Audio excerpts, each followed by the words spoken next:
Hello and welcome to Pickleball Therapy, the podcast dedicated to pickleball improvement. I am still all allergied up, so I will try and make it through this episode without coughing or sneezing or some other sort of allergic reaction to something. Pollen down here in Florida this time of year is crazy, and our house has a great oak tree, which is about 80-some years old, so it's a pretty big tree, and when that tree decides to recreate, it is a scene out there. So anyway, but I know you didn't tune into the podcast to listen to my allergy problems, so let me describe to you what we're going to talk about today. We're going to talk about two things. I think you're going to find it interesting. One is it's not a question, but a suggestion that was made by a friend of ours. And before I get into it, if you ever have a suggestion for our podcast, if there's an area of the game that is vexing you, particularly from the mental side or from interpersonal and things like that, please drop us a line and let us know, because that's what the podcast is about. It's about providing pickleball therapy. I provide as much therapy as I can based on my interactions, my perspective, what I see, and what I experience.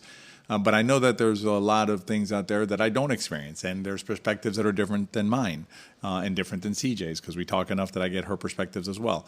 So if you have something that you would like for us to talk about in the podcast, please shoot us an email. To make it easy, it's you can send us an email at pickleballtherapy@wearepickleball.com. So pickleballtherapy@wearepickleball.com, and we will put those together. And then there's two things that we can do with them. One is, we'll do an entire podcast about it sometimes, or we'll do a Q&A session, which the feedback we got from the Q&A session was that you all liked it, so we'd like to do it again, kind of a rapid-fire question and answer session. But what happened was, again, one of our friends said to us that she had started playing pickleball. She has she's competitive, right, which is nothing wrong with that. She's competitive and goes out there and battles. And what was happening, though, was it was getting a little too much in terms of how she was competing. And a friend of hers one day told her, you're no longer fun to play with. And it really shocked our friend. It was like, whoa, like a wake-up call, right? And that was super helpful to our friend in terms of her behavior on the court and recognizing what was happening, what she was doing. And she's very grateful for her friend pointing that out to her. And so today in the podcast, we're going to talk a little about that, about being fun to play with and continuing to, kind of check on yourself when you're out there, be competitive, but let's remember what we're doing. And then in the riff, I want to talk about gratitude. So it's related to the main section of the podcast, but there's something that happened the other day when I went out to play in terms of gratitude, and I used what I had mentioned in a prior podcast about doing it 3 times. If you haven't heard that podcast, I think the title of the podcast is Bookmark This Episode. It might be 2 episodes before this one. Check that one out. But something to happen with gratitude that I think will help you when you step out onto the court. And it's not just to be gracious and feel better, which is all good stuff. You're going to play better pickleball. Let's jump into the podcast. If it's March, you know what that means. It's time for our March System Mini-Series. During our 3 workshop mini-series, we are going to share with you the most important concept in pickleball and how to use it. We're going to share with you the most important shot in pickleball and why you should focus on it.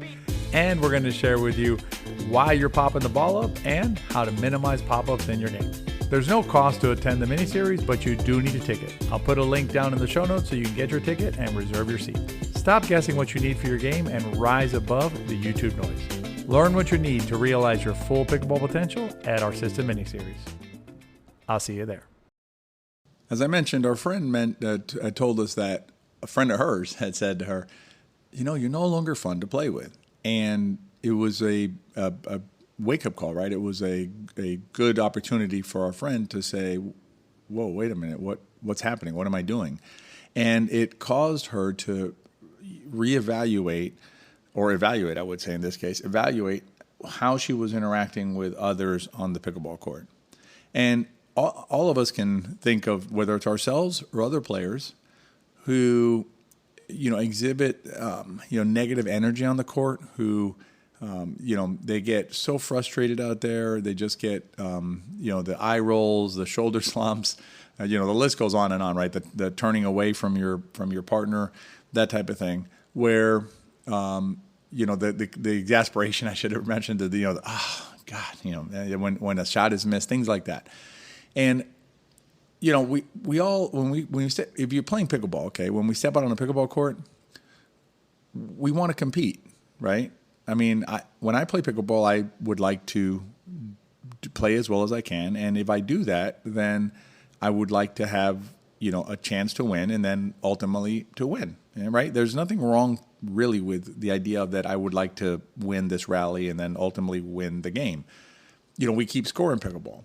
And this is not, I relate it to other activities like, frisbee, just, casual frisbee tossing, not competitive frisbee, but casual frisbee tossing, bopping the ball around at the beach like Kadima, playing catch with a friend, just tossing the ball back and forth. Those are activities which are great, but they're different, right? Because there's no scoring. There's no scorekeeping in those activities. You're just tossing things around. In pickleball, we play with a score. And so, to ignore the score would be, I think, disingenuous of us. And so that's okay. It's okay to strive and to work and to compete and to want, right? To want that shot, to want that point, etc.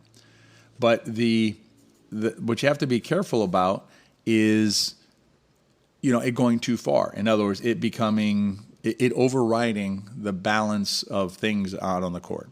And what you need to balance out there is you need to balance that it's a social activity, right? You're out there with friends and maybe some, not so much friends, but that's okay. You're out there in the group of people.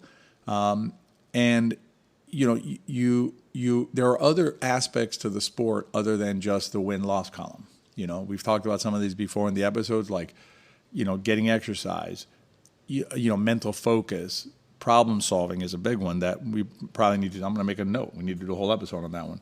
The mental part of the mental stimulus you get playing pickleball, right? When you go out there and try and problem solve. And in order to problem solve, you need to be able to see the game, though, which is, that's another conversation, because there is, we're calling it either ball over net pickleball or poke and hope pickleball. Poke and hope pickleball, basically hit the ball and no matter what happens.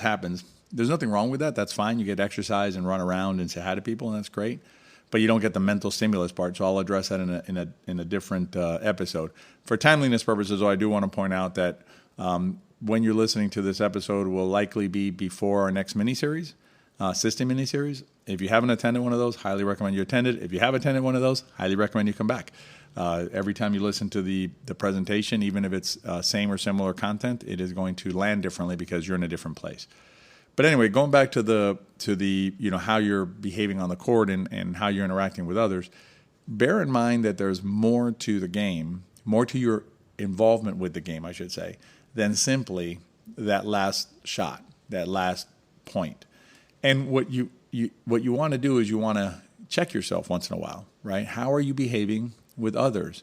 If others are kind of recoiling from playing with you, or if others are like not happy to play with you, or if there's hesitation and things like that, perhaps it's a little bit of self-reflection would be good there, right? Maybe a little mirror time, right? How am I behaving?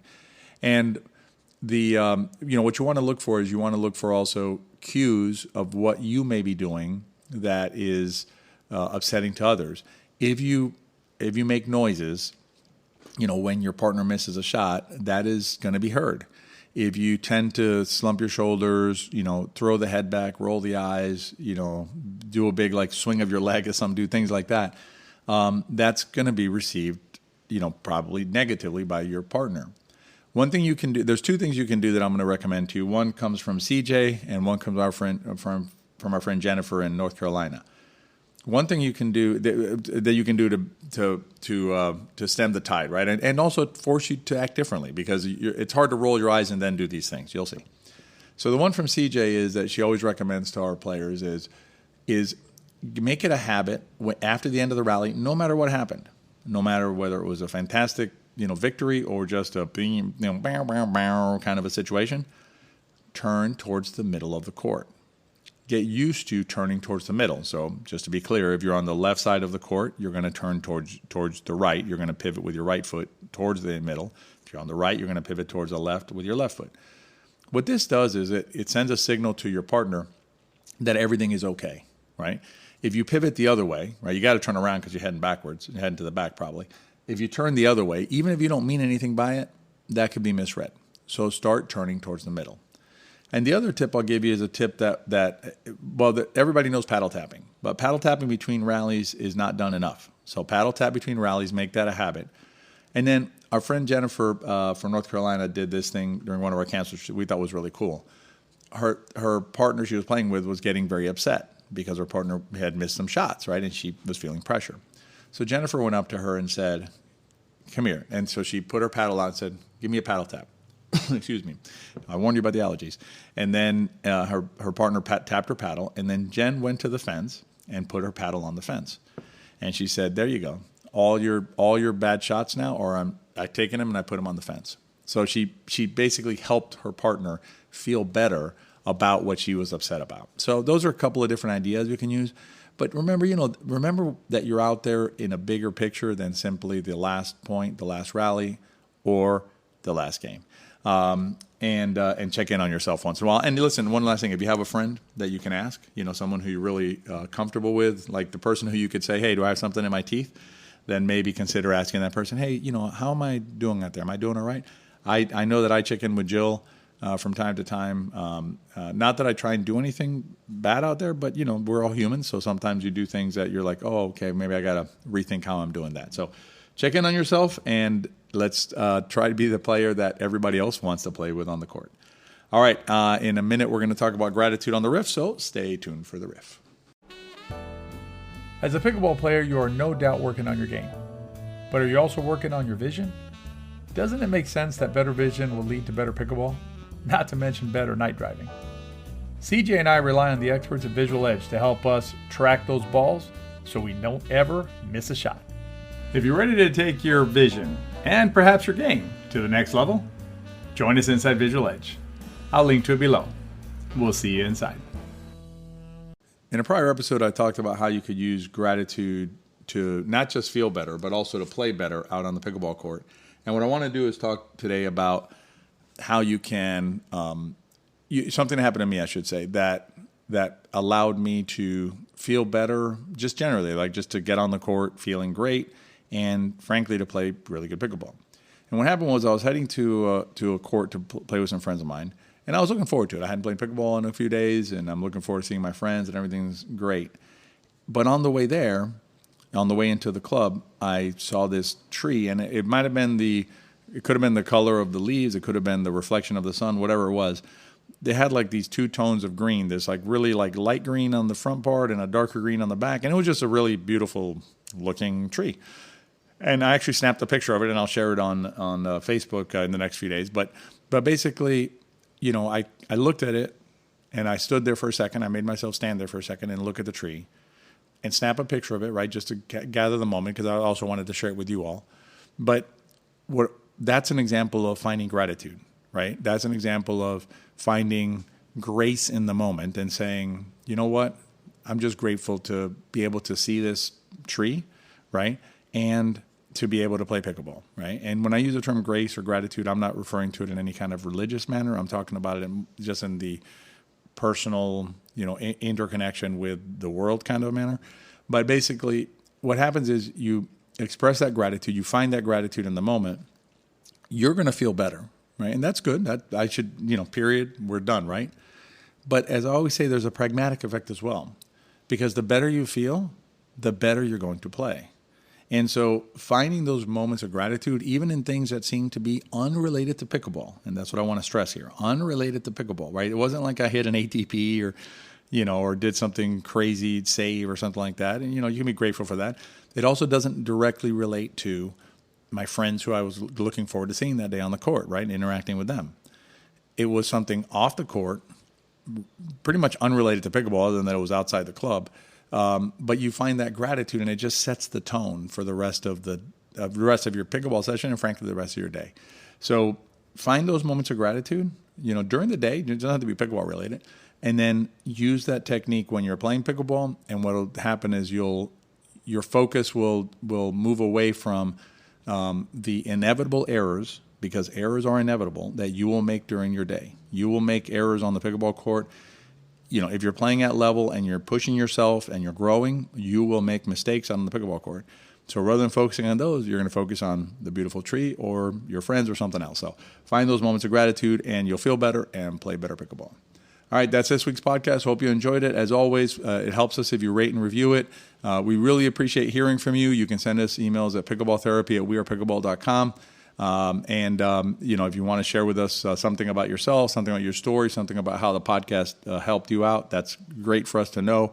If you want to share with us something that we can talk about in the future, some therapy that you may want, we're more than happy to take it in, and I'll either send you an episode that we already did or put it in for a future episode. And the other thing is, if you enjoy the podcast, it really helps us if you share some of your stories out in, with your friends, like whether it's on social media, like on Facebook, wherever you're at. I don't know if you're on Insta or IG or things like that. That's fine. Wherever you're at, if you share the story, it helps us reach other players, and that's what this is all about: strengthening players and their relationship with pickleball. All right, so that's it. And one last thing: if you enjoyed the podcast, share it with your friends. If you enjoyed it, they probably will too. Have a great week, and we'll see you next time.